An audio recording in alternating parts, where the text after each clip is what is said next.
We are flying into the remote, mountainous terrain of eastern India in the early 1900s. The British Empire controls everything, but the most effective resistance here didn't come from a local army. It came from thousands of organized women. Look at this photograph from the era. British officers sit at the center of power, surrounded by compliant local elites. The colonial administration dominated every aspect of daily life, enforcing a strict, patriarchal hierarchy.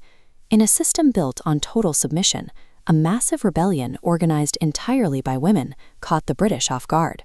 The trigger point arrived in 1904, when a high-ranking British officer's bungalow suddenly burned to the ground.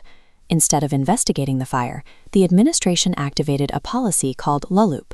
They drafted local Manipuri men to physically rebuild the property, demanding hard labor with zero pay. Extracting unpaid labor from men who were already working grueling hours to survive had an immediate ripple effect. It pushed their families straight to the edge of starvation and financial ruin. The women of Manipur mobilized.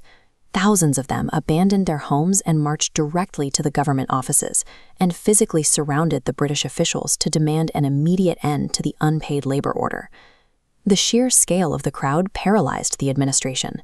The British backed down and withdrew the Lallup order, proving that unified female resistance could successfully defeat colonial law. Fast forward 35 years to 1939. The forced labor policy was gone, but Manipur remained firmly under British control, and the local population now faced a much deadlier threat.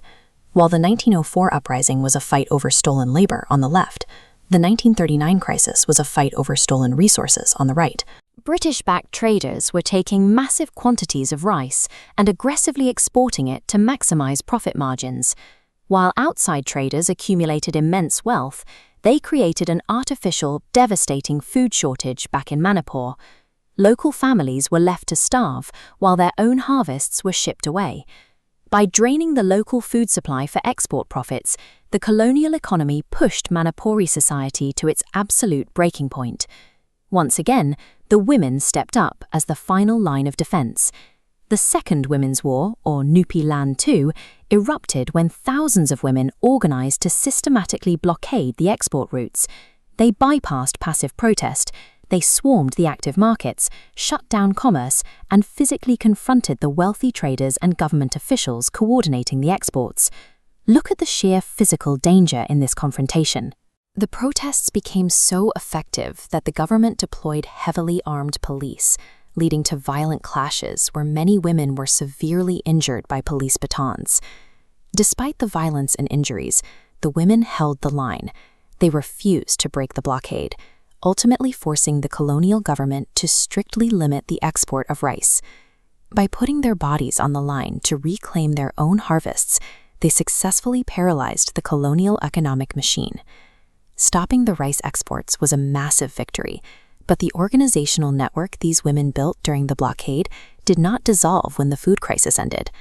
Notice the political flags in this image. This localized economic defense rapidly evolved into a highly organized, relentless political movement, demanding the total end of British colonial rule in Manipur. The momentum generated by the women of Manipur fed directly into the larger, nationwide struggle for Indian independence that was sweeping across the subcontinent. These large-scale, entirely female-led mass protests began as responses to specific local grievances, but they escalated into movements that challenged the entire colonial structure. By forcing a global empire to retreat, these women created a blueprint for resistance, proving that unified action could break colonial power.